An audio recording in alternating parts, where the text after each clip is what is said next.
Semoga selamat datang ke SRTV. So, sekarang kita berkongsi bukan mengenai pemain untuk Sabah FC, transfer in, transfer out, siapa yang bertahan, siapa yang tidak bertahan.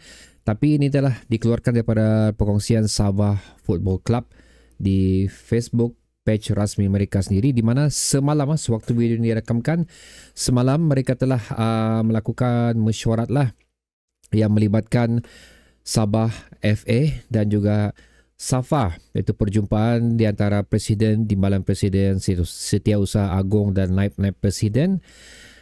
Dan dia juga melibatkan pengurus besar Sabah FC itu Muhammad Jowid di dalam perbincangan tersebut. Kamu boleh cek di Facebook page mereka, nampak wajah-wajah yang bertanggungjawab lah untuk menjaga dan juga menjalankan apa-apa yang berkaitan tentang Sabah FC ni. Dan seperti mana yang dikatakan situ, taklimat persiapan Sabah FC telah disampaikan oleh pengurus besar Sabah FC Muhammad Jawid.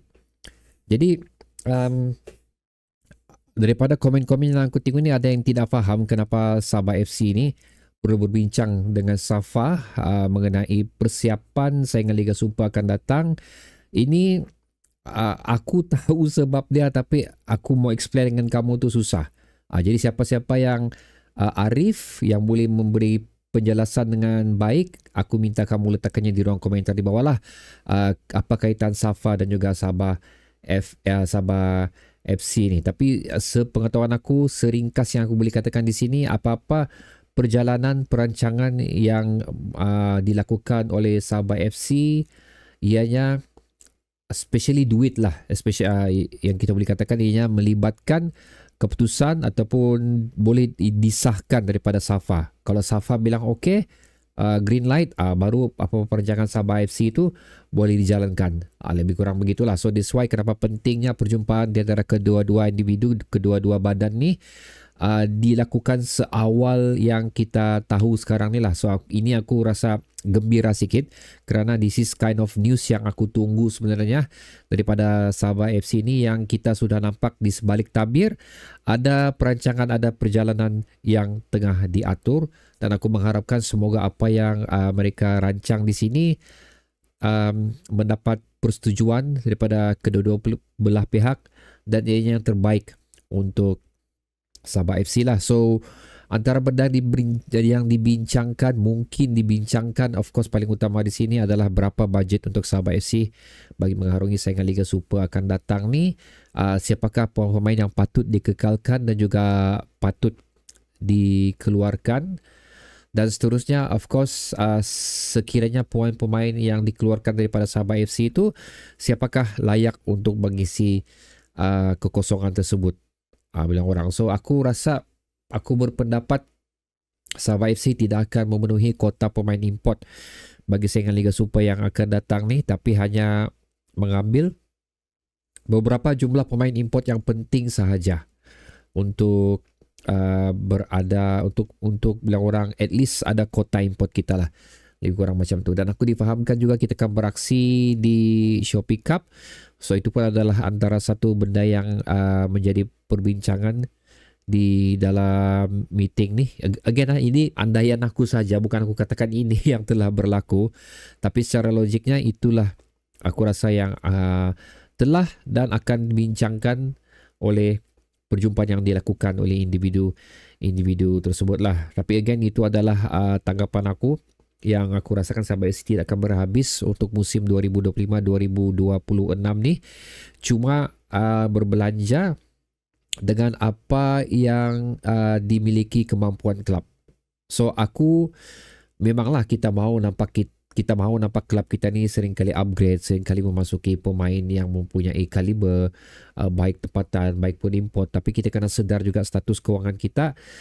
Pasal bagi aku target utama sekarang ni adalah penting untuk membuatkan Sabah FC ni masih terapung, bukan lemas. Itu yang penting. Dan seperti mana kamu tahu juga, aku bersama Sabah FC ni, aku ada baca orang komentar kamu ada banyak mengatakan yang ambil pemain yang berkaliber baru stadium penuh. So basically bukan macam tu lah cara aku perhatikan bola sepak ni. Aku lebih melihat bola sepak ni is a club itself. Aku adalah Sabah FC, penyokong Sabah FC, aku bukan player FC.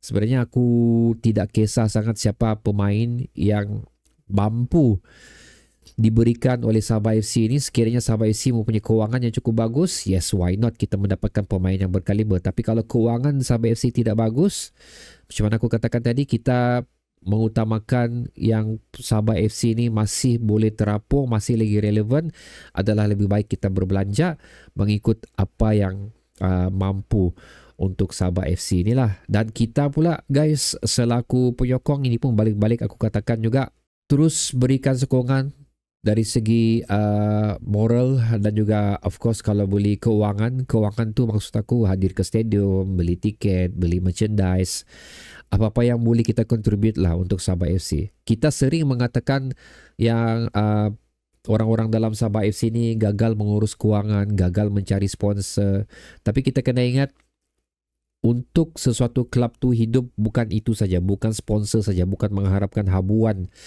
daripada orang lain saja, tapi kita selaku penyokong pun perlu menjalankan tanggungjawab kita untuk memberikan macam-macam tadilah, semangat moral, menjana kewangan Sabah FC. Tanpa kita tidak ada klub ni, lebih kurang macam tu. Kalau klub ni syok-syok sendiri saja, okey, tiada penonton, tidak guna ada Sabah FC. Lebih kurang macam tu lah. So peranan kita selaku penyokong Sabah FC ini cukup penting. Aku ingatkan sekali lagi, kita hadir untuk menyokong Sabah FC ini kerana Sabah FC, bukan player FC. Sekali lagi aku katakan untuk kita semua lah, ini sebenarnya cukup penting untuk kita, bukan saja untuk kita lah, untuk seluruh pasukan yang berada di saingan Liga Super ni. Ini bukan penyakit yang ada di Sabah FC saja, ini pun penyakit yang ada di klub-klub lain yang membuatkan saingan Liga Super ni hambar lah, boleh katakan begitu.